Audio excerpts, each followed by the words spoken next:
Ada pengamat yang meramalkan bahwa ketika Pak Surya bertemu dengan Erlangga Hartarto itu maka indikasi bahwa koalisi perubahan diambang kehancuran. Saya pikir itu tidak bisa dikatakan benar.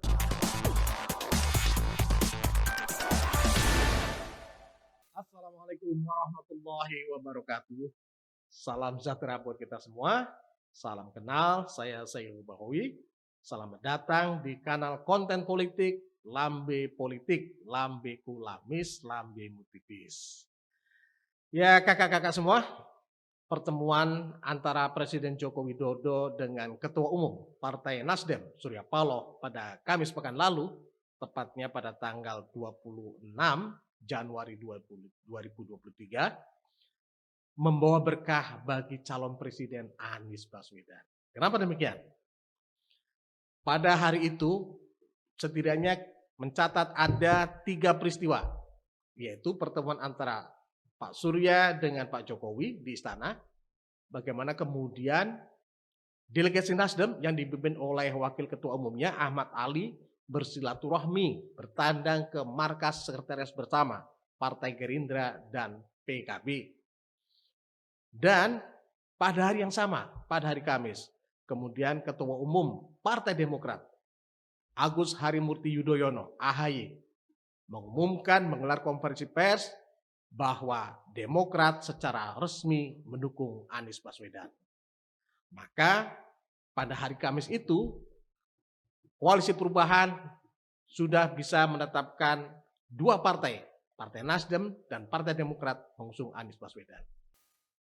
Pada keesokan harinya, Jumat 27 Januari 2023, tim delegasi yang dipimpin oleh Wakil Ketua Majelis Syuro Sohibul Iman pergi ke Istanbul, Turki, menemui Presiden PKS Ahmad Sayhu dan Ketua Majelis Syuro Salim Segaf Al-Jufri.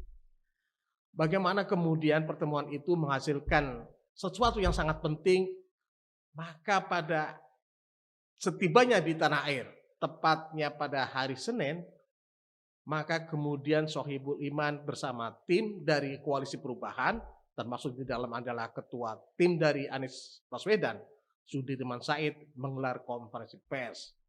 Di situ Sohibul Iman selaku Majelis Syuro menyatakan bahwa PKS memberikan dukungan resmi kepada Anies Baswedan selaku Capres 2024 dan bersama dengan Nasdem dan Demokrat.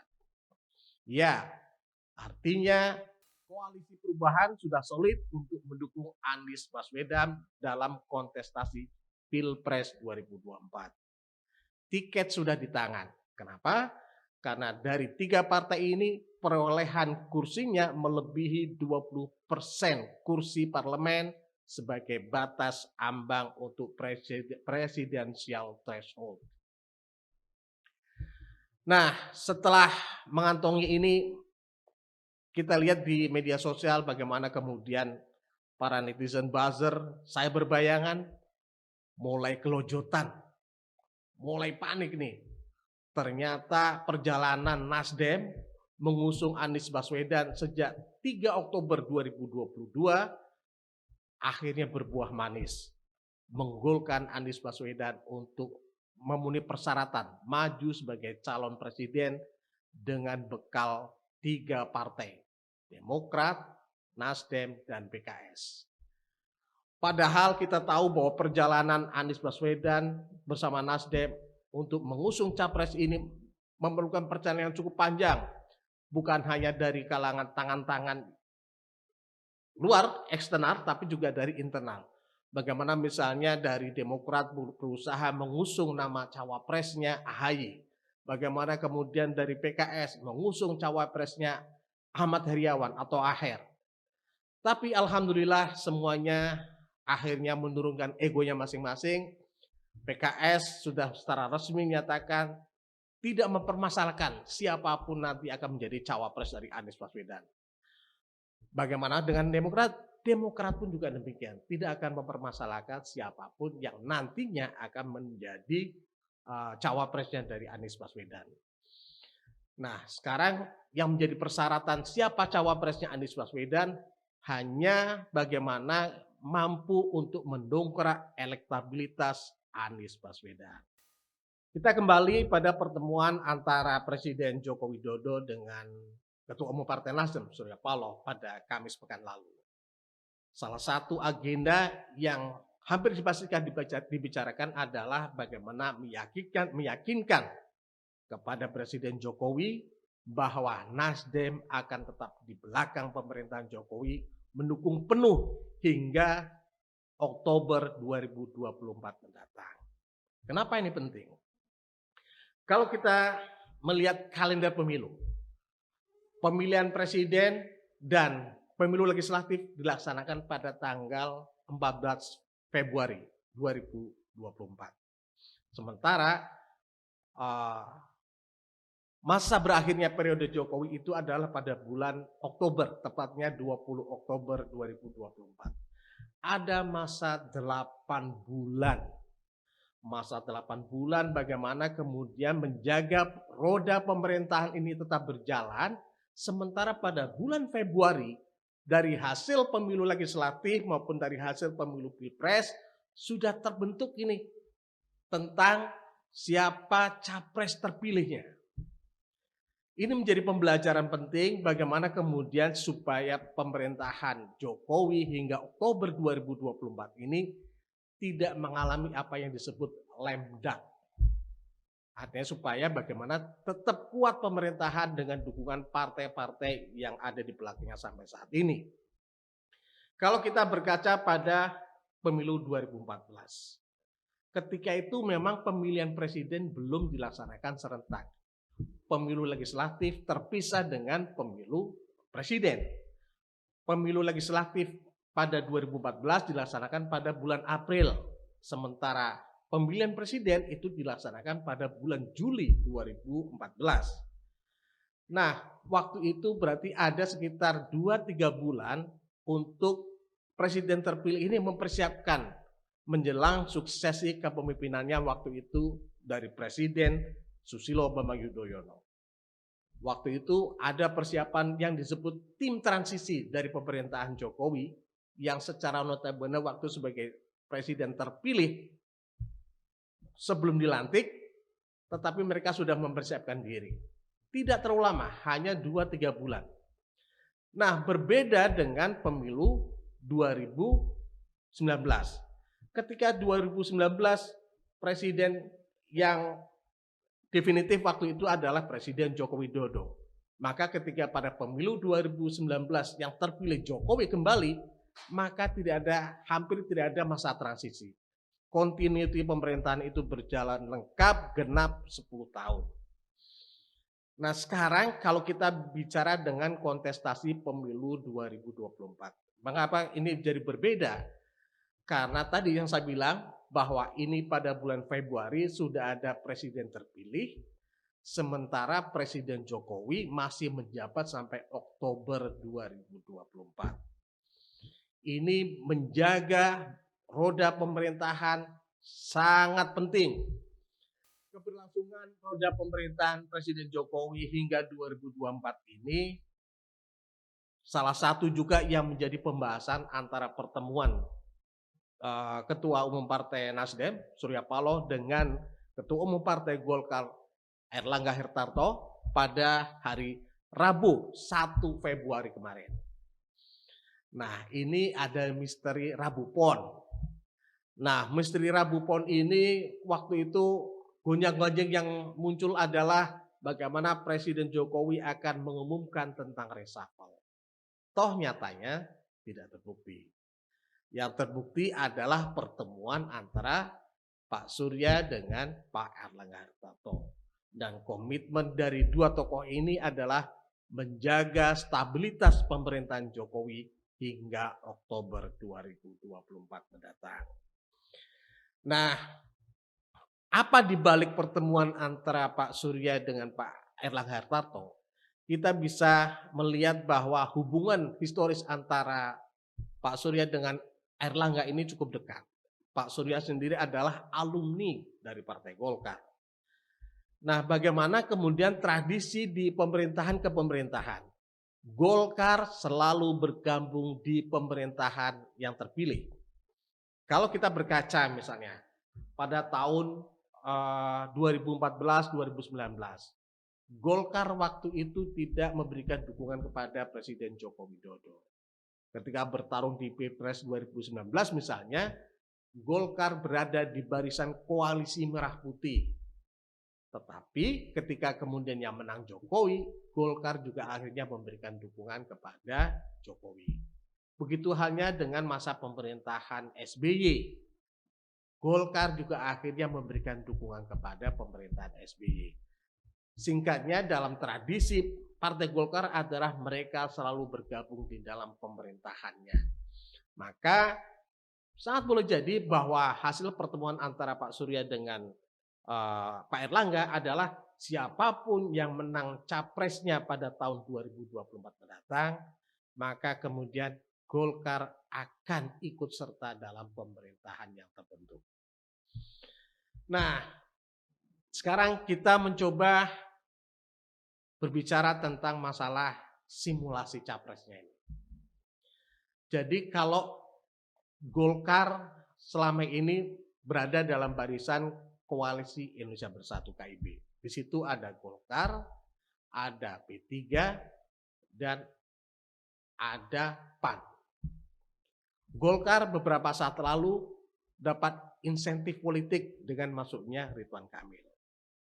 PAN sejauh ini sudah terus terang memberikan dukungan kepada Erick Thohir.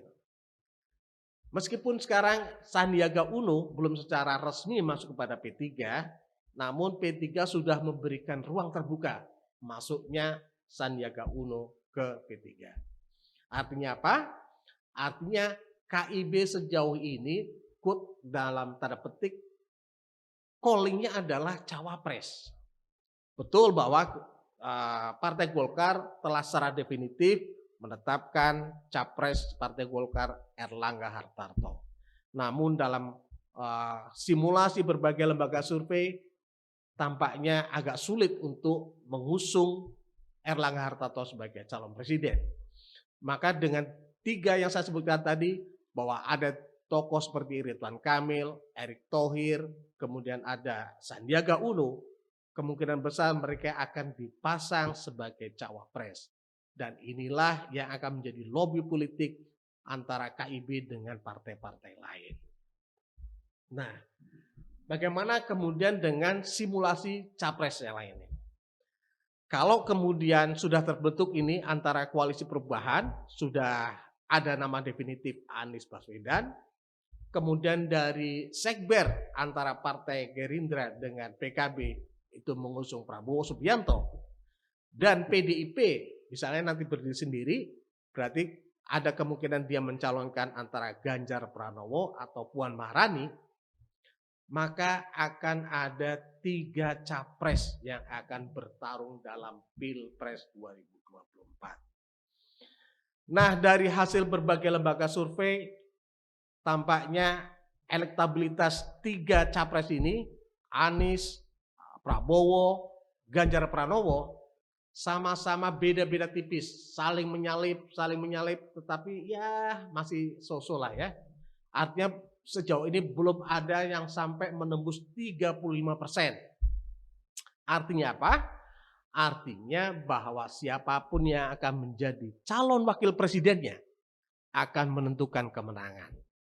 Nah, kalau misalnya simulasi tadi ini, bagaimana dengan Anies Baswedan dan Prabowo Subianto? Anies Baswedan dan Prabowo Subianto sejauh ini dari lembaga survei menyebutkan ceruk konstituennya hampir sama. Artinya ada irisan antara konstituen Anies Baswedan dengan konstituen Prabowo Subianto. Nah, ceruk-ceruk itu misalnya tersebar di beberapa provinsi, di Jawa Barat, di Banten, kemudian di Sumatera Barat. Nah, sejauh ini Ganjar Pranowo identik bahwa konstituennya adalah para pendukung pemerintahan Jokowi. Ada hubungan similaritas antara pendukung Ganjar Pranowo dengan pendukung Jokowi. Nah, kalau kemudian ini bertarung dengan komposisi 3 capres, maka cawapresnya siapa inilah yang menjadi sangat penting. Sejauh ini dari hasil riset lembaga survei, misalnya Anies Baswedan masih lemah untuk di Jawa Timur dan Jawa Tengah.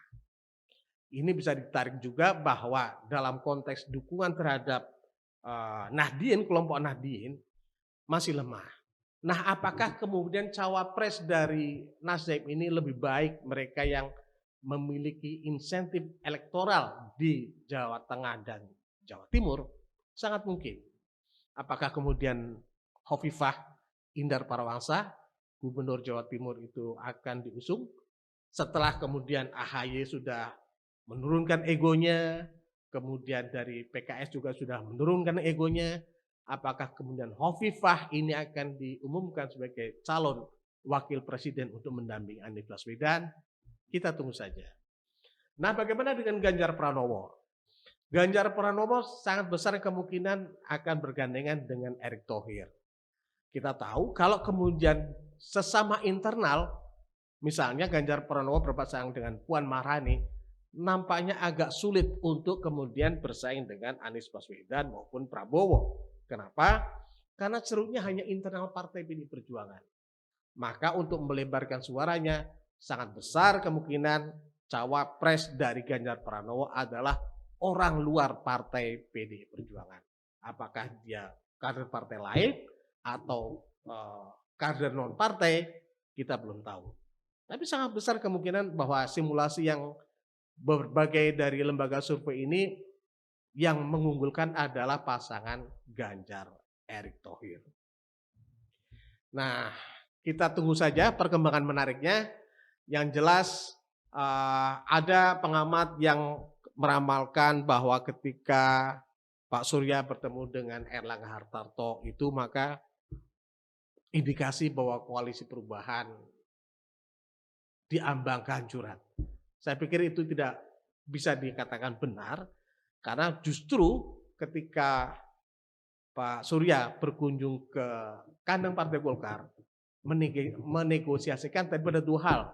Komitmen bersamanya untuk mendukung pemerintahan Jokowi, dan yang kedua sangat mungkin adalah membicarakan siapa yang akan mendampingi Anies Baswedan. Nah, saya juga berpegang bahwa apa yang pernah diungkapkan oleh Ketua Umum Partai Nasdem, Pak Surya Paloh. Surya Paloh dalam beberapa kesempatan, kalau kemudian dia sudah menetapkan Anies Baswedan sebagai capres, maka dia tidak akan goyah sedikitpun.